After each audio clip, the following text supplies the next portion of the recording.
Bienvenidos al debate de France 24, soy Ángela Gutiérrez. Perú ha vivido esta semana otro grave episodio que se suma a la lista de una larga crisis gubernamental y de polarización política desde las elecciones presidenciales de 2016. El choque de poderes vuelve a tomarse el Congreso y la presidencia. Este lunes, tanto el legislativo como el ejecutivo se invalidaron mutuamente. El presidente Martín Vizcarra, por un lado, disolvió el Congreso y convocó a elecciones legislativas.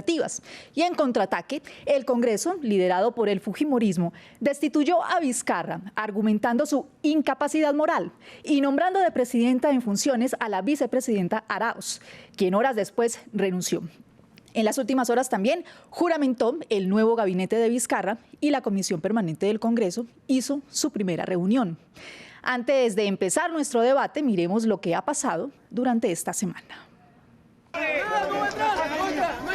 Tras la disolución del Congreso por el presidente Martín Vizcarra, los legisladores ignoraron la decisión y por lo menos el bloque de oposición de mayoría fujimorista decidió seguir trabajando.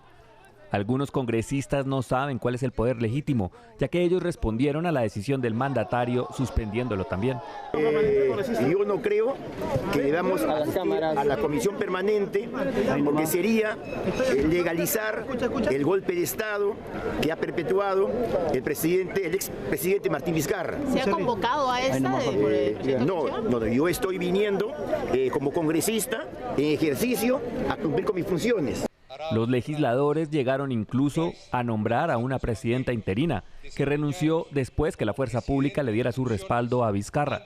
Ahora la Comisión Permanente del Congreso sería el órgano de transición mientras se realizan unas nuevas elecciones en enero.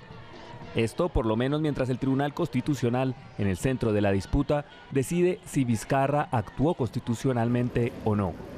Y aunque la mayoría de la ciudadanía, cansada de la corrupción, respalda las acciones de Vizcarra, no son pocos los críticos que creen que la decisión del mandatario pone en jaque la democracia del Perú.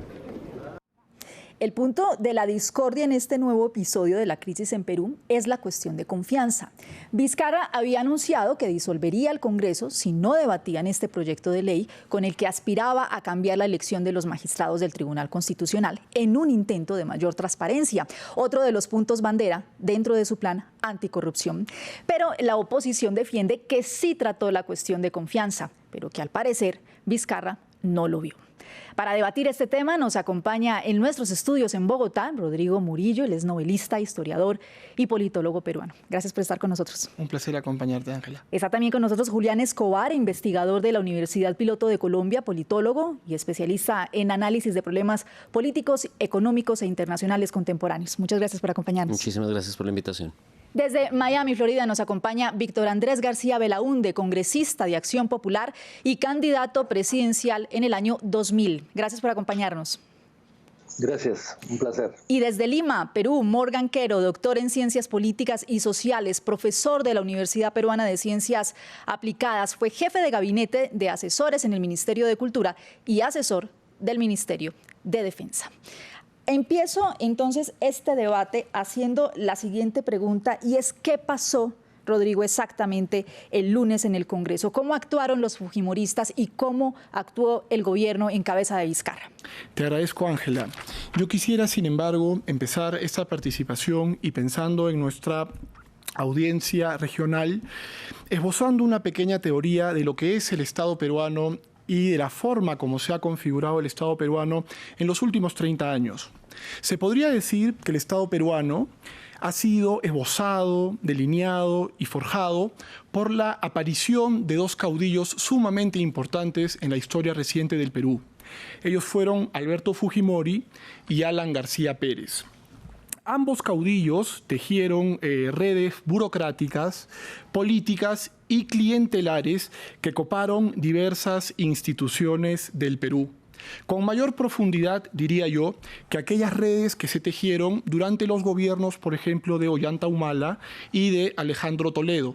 Esto quizás porque tanto Fujimori como García estuvieron 2 ejercicios en el poder. Ahora bien, en el mundo, hemos visto que el mundo ha sido testigo de una crisis muy profunda de los partidos políticos tradicionales. El Perú no ha escapado a esta realidad, con una salvedad. que la crisis de los partidos políticos tradicionales en el Perú ha tenido la particularidad de que el caso Odebrecht ha sido llevado hasta el final por parte de un puñadito de fiscales jóvenes, de nuevo, ya sin ningún tipo de ligación partidaria a estos grupos políticos deslegitimados, que pusieron contra las cuerdas a personalidades del país sumamente poderosas y que nunca se pensaron que podían eventualmente ser aprisionadas. ¿Qué han pasado entonces con estas redes de poder que han visto a sus jefes ser apresados o incluso suicidarse? Estas redes, que estaban tanto en el Parlamento como en otras instituciones del Estado, han trabajado, y con cierta lógica política, por la liberación de sus jefes apresados, caso Keiko Fujimori, o diría yo, por el encubrimiento, la obstrucción de otro tipo de investigaciones que eventualmente pudieran salpicar la honorabilidad del ya fallecido, penosamente arrastrando casos de corrupción hasta el final de sus días, Alan García Pérez. Ahora bien, para llegar al punto de tu pregunta, ¿por qué es que el Parlamento se disolvió esta semana? La respuesta es muy simple. Porque el Parlamento se rehusó abiertamente a votar la cuestión de confianza en la forma y en el modo planteados por Salvador del Solar, presidente del Consejo de Ministros del Gobierno de Vizcarra. Bueno, le hago la misma pregunta a Víctor Andrés García, congresista de Acción Popular. Por favor, le pido que nos explique muy bien qué fue lo que pasó el lunes en el Congreso, cuál era la postura de los fujimoristas y del gobierno. ¿Qué pasó exactamente? Bueno, ante todo, creo que la introducción que se ha hecho es interesante, no es muy exacta, pero se acerca mucho a la realidad, digamos. En primer lugar, nosotros somos un partido minoritario en el Congreso. Es cierto, el Congreso está manejado mayoritariamente por el fujimorismo, que ha ido perdiendo fuerza, pero aún así ha tenido siempre la primera mayoría. Ahora, ¿qué pasó? Es una larga historia, pero yo lo que creo es que se ha buscado una excusa para disolver el Congreso que ha actuado con una serie de errores, por supuesto, pero, y si él ha disuelto, aquí se ha dicho por cuestiones de confianza, por haber negado una cuestión de confianza. No, la cuestión de confianza se aceptó. Qué curioso. La cuestión de confianza se ha aceptado 20 minutos antes de que el presidente anuncie, ya hablando él. ¿Y era el orden que estaba propuesto? ¿Era el orden propuesto, señor Víctor Andrés? No, es que el orden, el presidente no puede imponerlo al Congreso. A ningún Congreso del mundo el presidente de un país puede imponerle una agenda y un orden para debatir los temas. El primer ministro había estado en la mañana, se había presentado, había planteado la cuestión de confianza y la cuestión de confianza se veía a las 4 de la tarde. A las 5:30 o 6, cuando ya se había aprobado la cuestión de confianza, se había aprobado. A los 5, 10, 15 minutos el presidente anuncia de que disuelve el Congreso, porque no hay cuestión de confianza, pero sí ya se había aprobado. Pero si alcanzó a nombrar a uno de los magistrados. ¿Sí? ¿Quién era este magistrado que se alcanzó a nombrar? Bueno, efectivamente, pero habían 11 candidatos para ser nombrados, para 6 vacantes. Se aprobó la de uno y el resto no se aprobó. Lamentablemente no se aprobó porque yo creo que había ahí 1 o 2 personas que valían la pena. Había un presidente de la Corte Suprema, un presidente del Jurado Nacional de Elecciones que eran candidatos y me parece que se les ha perjudicado, se les ha ofendido a la hora que se les ha descartado.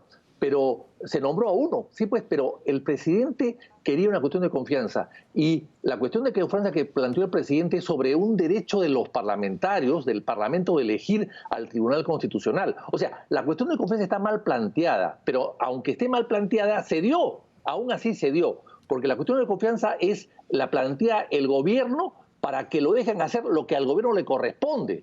Lo que no puede hacer el gobierno es plantear una cuestión de confianza para que el Parlamento decida lo que le corresponde. O sea, son dos cosas diferentes, sí. Pero aún así, aceptando que puede haber interpretaciones diversas, la cuestión de confianza se dio. Y el Parlamento, aún así, el gobierno cerró. Lo que yo creo es que el presidente Vizcarra hace mucho tiempo quería cerrar el Parlamento, o sea, ha buscado una excusa adecuada para cerrarlo, porque nosotros presentamos un proyecto de ley hace 2 años casi, 20 meses. Escuchamos ahora al señor Morgan, que queremos también ver su opinión, perdóneme. Escuchamos al señor Morgan ahora para escuchar su opinión. Sí, claro.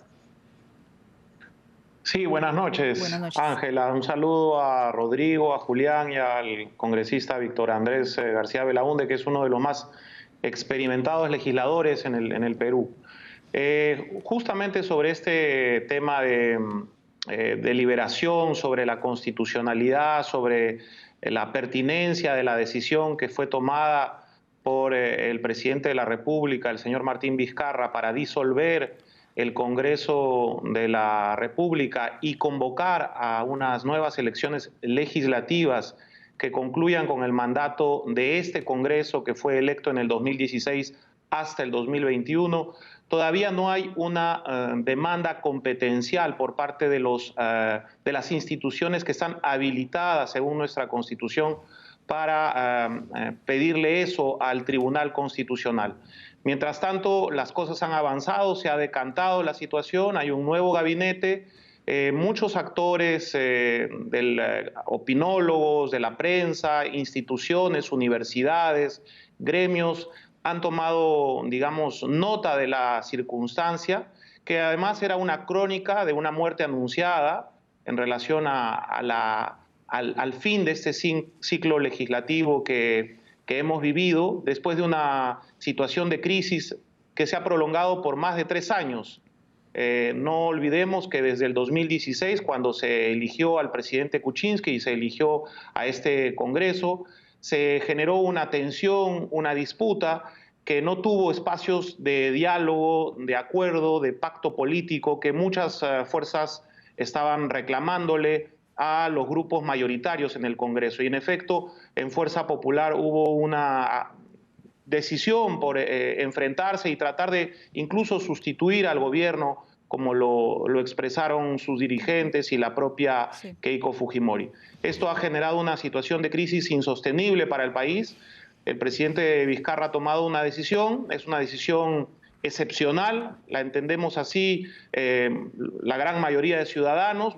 Yo creo que los ciudadanos peruanos vamos a estar vigilantes de lo que pueda hacer el gobierno a lo largo de estos próximos meses y, por supuesto, muchos de los que queremos participar en la vida institucional y política del país consideramos que es necesario que se renueve la clase política, que haya un adelanto de elecciones, por un lado, y, por supuesto, que se participe en las elecciones legislativas del 26 de enero de 2020. Perfecto. Julián, le pregunto ahora, y antes de mi pregunta quiero leerle el artículo 134 de la Constitución peruana, que fue por el que tomó la decisión el presidente Vizcarra, y dice que se permite disolver el Congreso si éste ha censurado o negado su confianza a 2 consejos de ministros, como pasó en el gobierno de Pedro Pablo Kuczynski y ahora con él.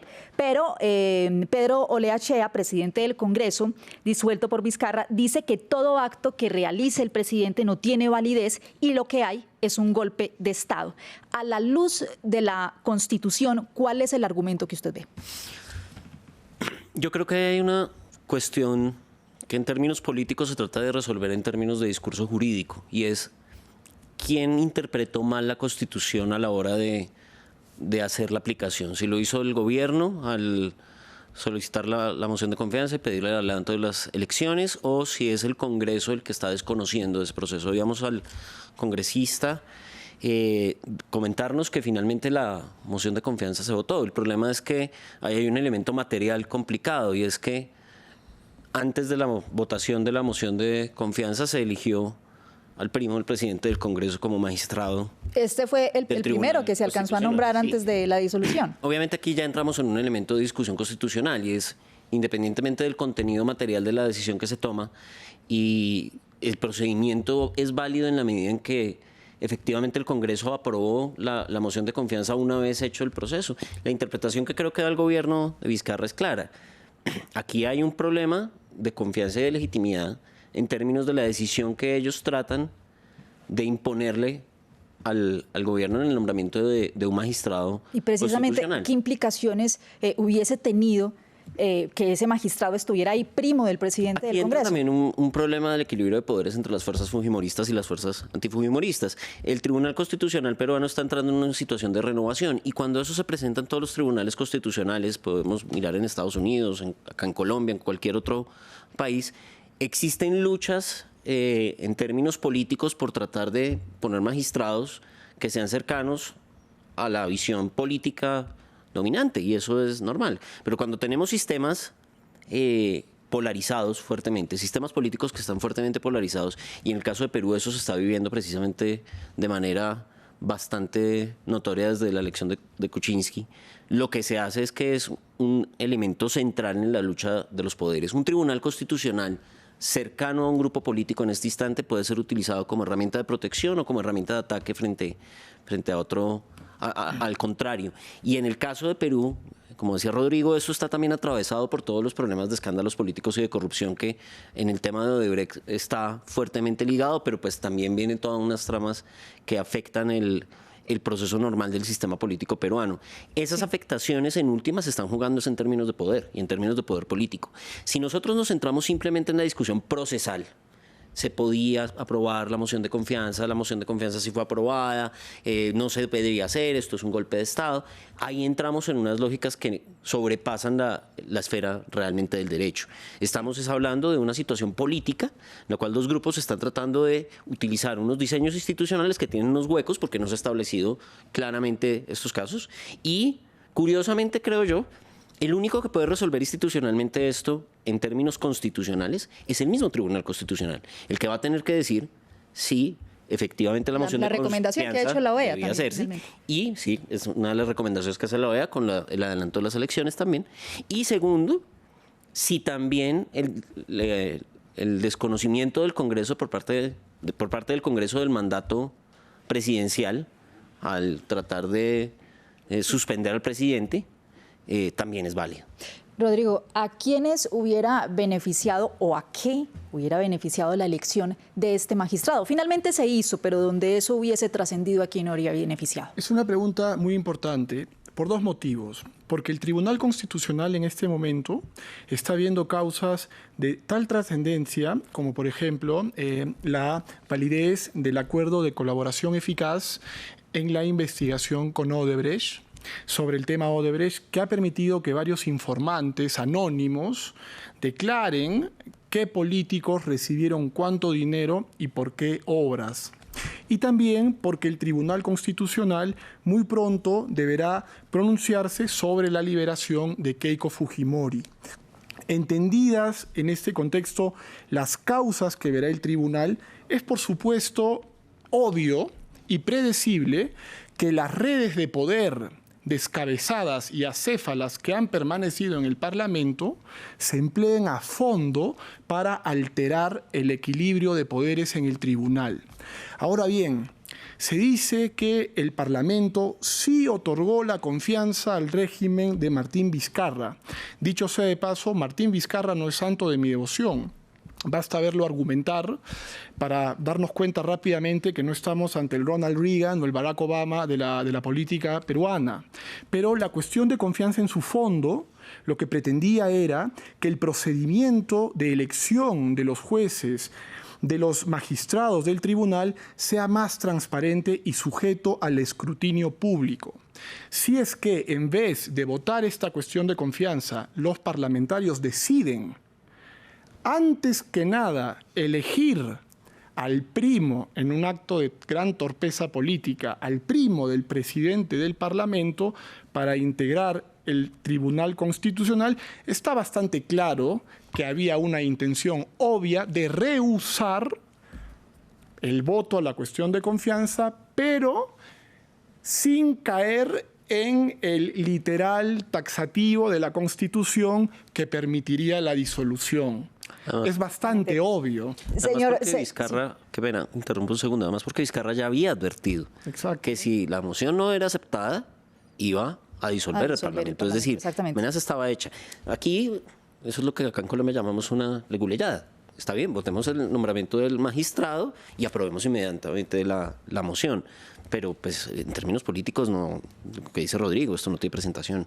Víctor Andrés, su opinión, por favor, ¿tiene o no tiene presentación esto que vimos el lunes en el Congreso peruano? Está Rodrigo totalmente equivocado. El Tribunal Constitucional no se va a dedicar a cosas de Odebrecht. El Tribunal Constitucional no va a revisar el convenio de colaboración eficaz con Odebrecht, que ya es una sentencia consentida. Está totalmente equivocado. Más bien, lo que sí preocupa es al gobierno de Vizcarra. Vizcarra ha sido socio de Odebrecht. ¡Qué casualidad! Vizcarra ha sido socio de los socios de Odebrecht. ¡Qué casualidad! Ayer el gobierno ha aprobado entregarle 524 millones de soles a Odebrecht, que son como 200 millones de dólares, a Odebrecht, por un suelto que hay ahí de una venta que ha hecho con autorización del gobierno Odebrecht a una compañía china de una central hidroeléctrica.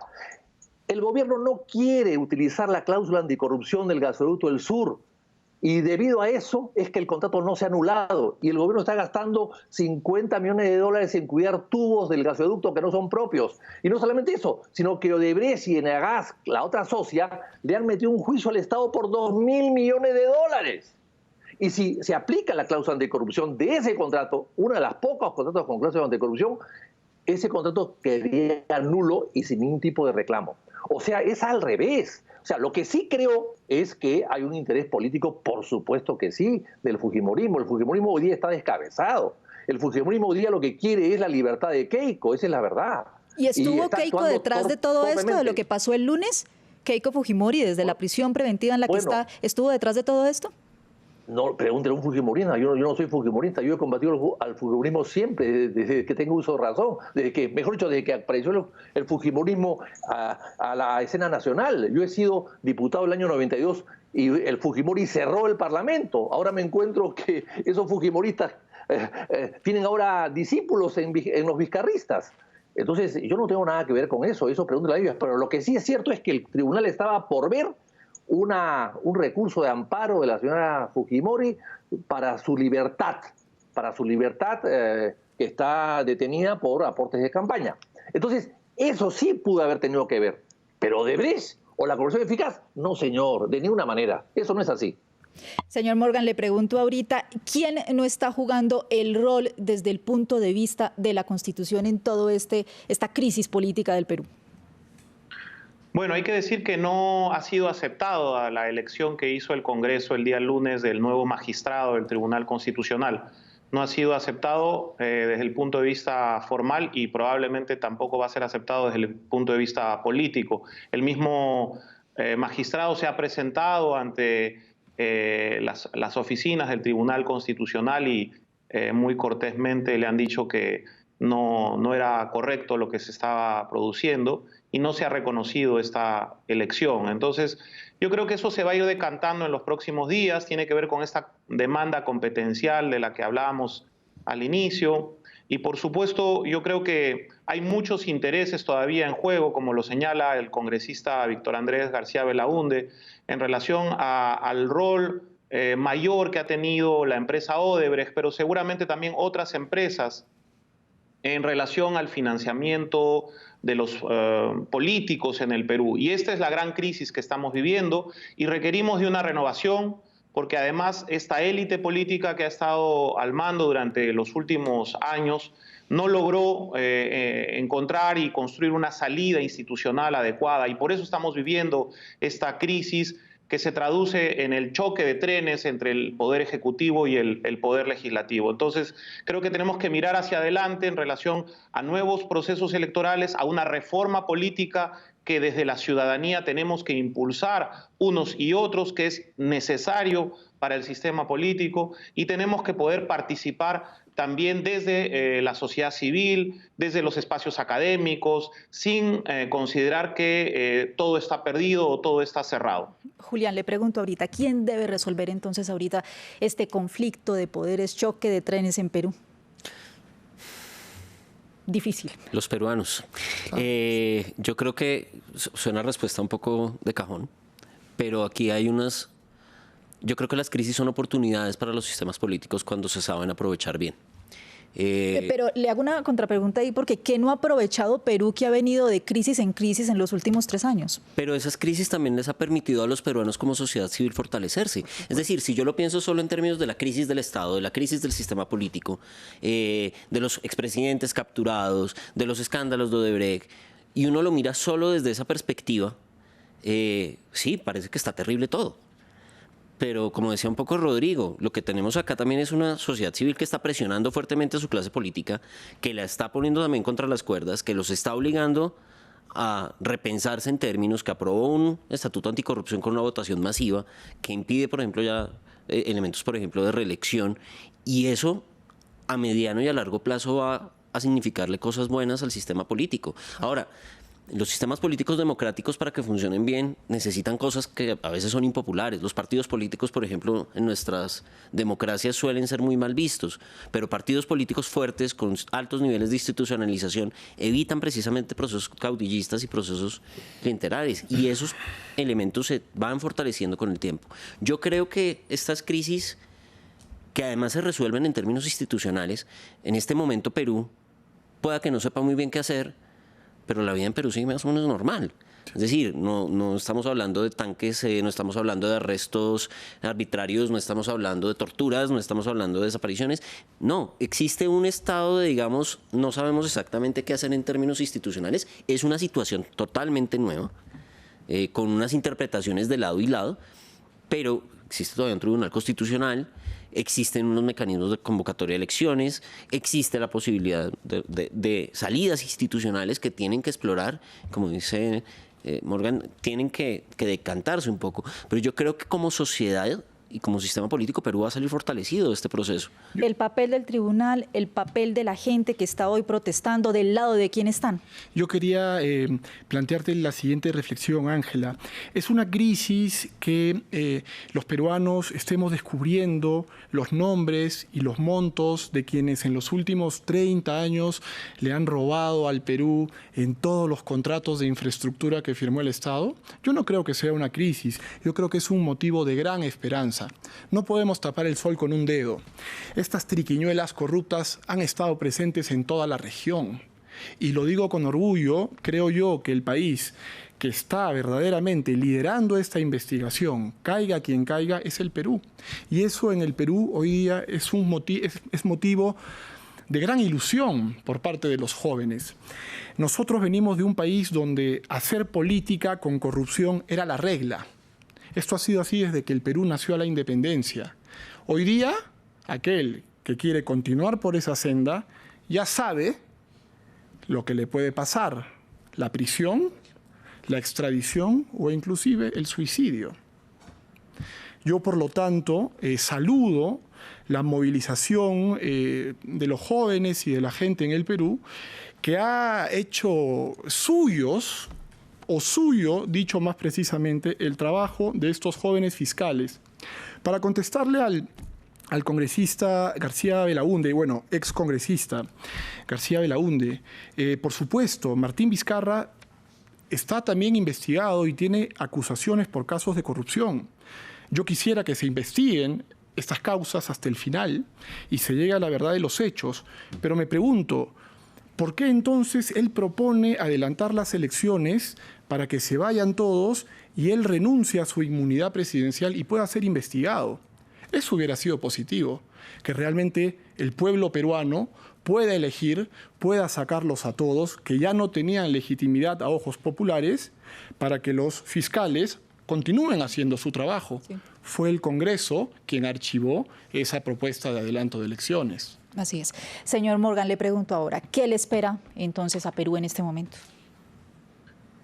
Bueno, a Perú le espera unos 4 meses de trabajo muy intenso por parte del gobierno y del Poder Ejecutivo para poder desarrollar políticas y poder ejecutar el gasto público, que es uno de los retos que tiene este gobierno, muchas veces señalado también por el Congreso que acaba de ser disuelto, y por supuesto de observar una campaña electoral que será sin duda sui generis, porque nunca habíamos tenido una campaña de elecciones legislativas para sustituir el periodo constitucional de un Congreso de la República, como en este caso vamos a tener.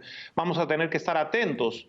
Ahí será muy importante la participación de los jóvenes, como lo señala Rodrigo, y esperemos que estén no solamente en las calles y en las urnas, sino también tomando los riesgos que implica tener un rol de representación, de participación, como candidatos eventualmente. Ojalá que podamos iniciar una renovación de la clase política en el Perú con estas nuevas elecciones. Señor Víctor Andrés, y le pregunto ahora a usted qué le espera a Perú rápidamente.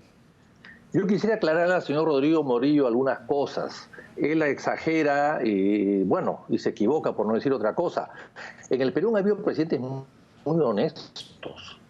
Eso es una falsedad. Ahí está Belaúnde, Bustamante, Piero, La Castilla. Es decir, ha habido presidentes mayoritariamente más honestos que deshonestos. Eso no es cierto. Que los últimos hayan estado metidos en cochinadas es otra cosa. ¿El presidente Piero la fue honesto? Yo creo que sí. Y murió muy pobre. Y murió pobre. Eso lo vamos a discutir en otro momento, pero murió pobre. Fue honesto. Diría muy que mucho honesto, peor con esto. No. En el fue contexto honesto, de la guerra con Chile y todo. No. Prado fue el ladrón en la guerra con Chile. Prado fue el ladrón que se llevó la fortuna del Perú. Es diferente. Yo he escrito un libro sobre eso y le recomiendo que se lo lea para que pueda enterarse un poco de las cosas que han pasado. Discutimos de historia, excongresista, encantadísimo. Yo no soy historiador, pero puedo discutir con usted sin ningún problema. Ahora bien, el señor ha dicho algo que el señor Vizcarra tiene 48 juicios. Tiene una acusación fiscal del señor Vizcarra, claro. y no se quiere someter a la acusación fiscal. El fiscal ha dicho que la va a guardar hasta cuando salga. Y no ha renunciado a su inmunidad. No ha renunciado. Es el único que no ha renunciado. Y en cuanto al adelanto de elecciones, fue un proyecto mío, señor. Un proyecto de acción popular que presenté hace 2 años. Y el señor Vizcarra no quería. Cuando el señor Vizcarra ha asumido ese proyecto hace dos meses, entonces allí debió plantear la cuestión de confianza. Porque ese proyecto nosotros lo aprobamos, porque queríamos que él también se vaya, como creo ahora que debe irse. Entonces Señor yo creo que Andrés, las cosas... Muchísimas gracias. Se nos acaba el tiempo, pero no me quiero ir antes sin leer algunos de los comentarios que nos envían por redes sociales. El señor Hilton Nates dice: debe renunciar el presidente y llamar a elecciones generales. Es la única salida, no hay otra. Si el presidente y el Congreso se quedan, destruirán el país y ambos deben parar.